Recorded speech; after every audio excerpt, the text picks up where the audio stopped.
जय गुरु जी। संगत जी, हमें जीवन में जो भी सुख दुख मिलता है वो हमारे कर्मों के अनुसार मिलता है। पर हम क्या सोचते हैं कि अब हम गुरु जी से जुड़ गए हैं तो इंस्टेंटली हमारे सारे काम बन जाएंगे या हमें कोई दुख नहीं मिलेगा। संगत जी, ऐसा नहीं है। आप गुरु जी महाराज से जुड़ते हैं तो गुरु जी भी सबसे पहले हमारे कर्म कटवाते हैं और उन कर्मों को कटने में भी वक्त लगता है। संगत जी, ये बात उस वक्त हमें समझ नहीं आती है और हम शिकायतें करने लग जाते हैं। हम इतने सालों से जुड़े, महीनों से जुड़े, हमारा काम नहीं बन रहा है। संगत जी, गुरुजी महाराज इसी बात को एक बहुत ही प्यारा सा एग्जाम्पल देके समझाया करते थे कि जिस प्रकार तुम्हारी किचन में कोई बर्तन है और वो काला हो जाता है तो तुम उसे एक दिन रगड़ते हो, अगर कम काला है तो वो कालस एक दिन में निकल जाती है। पर अगर वो कई दिनों से काला होता जा रहा है तो उसे साफ करने में हफ्ता भी लगता है, 10 दिन भी लगते हैं, कई बार तो महीनों भी लग जाते हैं। तो वो कालापन हमारे कर्म है, जिसके जैसे कर्म उनको कटने में भी टाइम लगता है। संगत जी, ये बात उस वक्त हमें समझनी चाहिए और उस वक्त हम गुरुजी महाराज पे अपना भरोसा कभी नहीं खोना चाहिए। गुरुजी कहते हैं ये तुम्हारे कर्म है, मुझे भी उन्हें कटवाने में टाइम लगता है। तुम्हारे अगले पिछले सभी कर्मों का निपटारा मैं इसी जन्म में कर देता हूँ ताकि तुम्हें अगले जन्म में आके जाके वो डबल करके भुगतान ना करने पड़े। संगत जी, जो गुरु जी महाराज के भक्त होते हैं सबसे पहले उन्हीं के जीवन में दुख परेशानियां ज्यादा क्यों आती हैं? क्योंकि हमारे सारे जन्मों के कर्म गुरु जी देखते हैं और उनका निपटारा जल्दी से जल्दी करके सारे जो भी हमारी परेशानियां हैं गुरु जी उन्हें बहुत कम में कटवा देते हैं। संगत जी, गुरु जी महाराज इसी एग्जाम्पल से समझाया करते थे, क्योंकि जो भी नई संगत जुड़ रही है उनको लगता है कि हम गुरु जी से जुड़ गए हैं, इंस्टेंटली हमारे सारे काम बनने चाहिए, पर ऐसा नहीं होता है। संगत जी, कर्म सबके कटते हैं। जो गुरु जी से जुड़े हुए हैं वो उनके भी कट रहे हैं और जो नहीं जुड़े हुए हैं उनके भी कट रहे हैं। फर्क इतना है कि जो गुरुजी महाराज की शरण में है उनकी दुख परेशानियां कैसे आके चली जाती हैं उन्हें पता ही नहीं चलता है।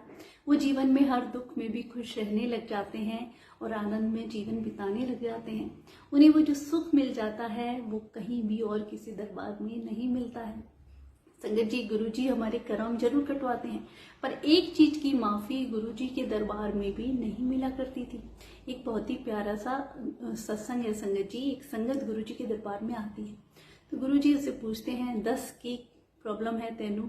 तो वो बताते हैं कि गुरुजी, मेरी एक फैक्ट्री है जो 6-7 महीने से बिल्कुल नहीं चल रही है। कारीगर आते हैं और देख के चले जाते हैं, कोई भी उसमें काम करने को तैयार नहीं होता। तो गुरुजी कहते हैं तुझे किसी का श्राप मिला हुआ है, तूने किसी का माड़ा जरूर किया है, किसी का दिल दुखाया है, तो कैसे तेरी फैक्ट्री चलेगी?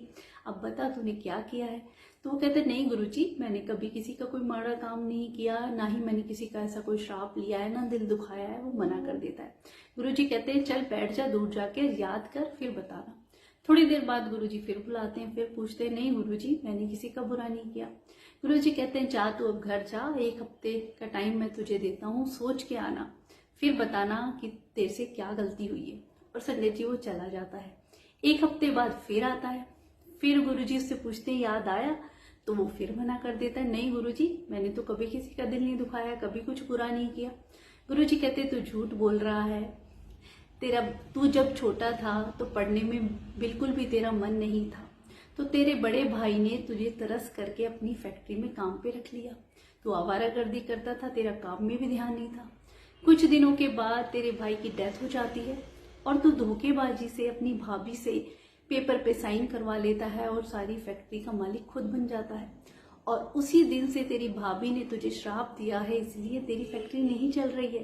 संगत जी, वो फिर भी ऐसे देखता है कि गुरुजी कैसे जान गए? हाँ गुरुजी, आपने तो पहचान लिया। तो कहते पर तूने दरबार में आके झूठ बोला, झूठे लोगों की कोई जगह नहीं है, अभी तू जा। संगत जी, गुरुजी उसे भेज देते हैं।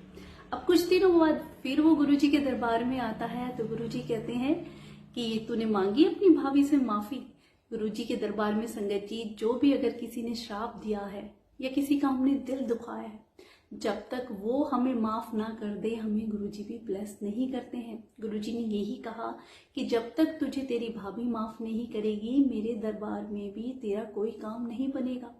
तो भगवान के दर पे भी संगत जी किसी का दिया हुआ श्राप, दुखाया हुआ दिल लेके हम जाते हैं तो हमारे कोई काम नहीं बनते हैं, भगवान भी हमें माफ नहीं करते हैं। इसीलिए उस संगत को गुरुजी ने भेजा कि जा पहले जाके अपनी भाभी से माफी मांग के आ।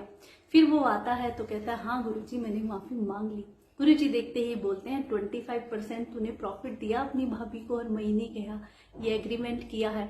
तो वो सुन के हैरान रह जाता है कि गुरु जी को इतनी बारीकी वाली बात भी कैसे पता, हमने तो किसी ने बताई नहीं। ये नहीं पता, परमात्मा है वो सब जानते हैं। और संगत जी गुरु जी कहते हैं ठीक है अब तेरा काम मैं करूंगा। और गुरु जी जो भी उन्हें करने को बोलते हैं, जो भी उपाय जो बताते हैं वो करते हैं और कहते हैं कि सारे जितने भी कारीगर हैं उनको बुला लेना और जब कारीगर आ जाए तभी फैक्ट्री का मेन स्विच ऑन करना। नेक्स्ट डे वो ऐसे ही करते हैं और फैक्ट्री फिर खूब अच्छे से चलने लग जाती है। तो संगत जी आपने देखा, अगर हम किसी का दिल दुखा के या किसी का हक मार के या किसी को परेशान करके कुछ करते हैं तो हमारा कोई भी काम सफल नहीं होता है और उसकी माफी हमें गुरुजी महाराज के भगवान के दरबार में भी नहीं मिलती है। तो संगत जी गुरुजी इसलिए तो कहते हैं बंदे बनो बंदे, चंगे कर्म करो, कभी किसी का दिल मत दुखाओ, किसी का बुरा कभी मत सोचो। कुछ अच्छा नहीं कर सकते तो किसी के साथ बुरा मत सोचो और हर मददगार की मदद करने की कोशिश करो। जब तक हमारे अंदर दया भाव भक्ति भाव नहीं होगा, भगवान का पास नहीं होता है संगत जी। दूसरों के दुख को देख के अगर हम दुखी हो जाते हैं, परेशान हो जाते हैं तो समझे भगवान हमारे अंदर हैं। हम दूसरों के प्रति दया भाव रखते हैं, हर मददगार की मदद करने की कोशिश करें, चंगे बंदे बने, अपनी गृहस्थ जीवन में रहते हुए अपनी जिम्मेदारियां निभाते हुए सारा काम करें और प्रभु को हर पल याद करते रहे, तभी हमारे सारे काम बनते हैं संगत जी। तो गुरुजी के पास जो भी ऐसी संगत जाती, सबसे पहले गुरुजी महाराज जिस कारण से उनके काम नहीं बनते थे, अगर उन्होंने किसी का हक मारा है, किसी का दिल दुखाया हुआ है, किसी का श्राप लिया, तो सबसे पहले उस बंदे के पास जाके माफी मांगो।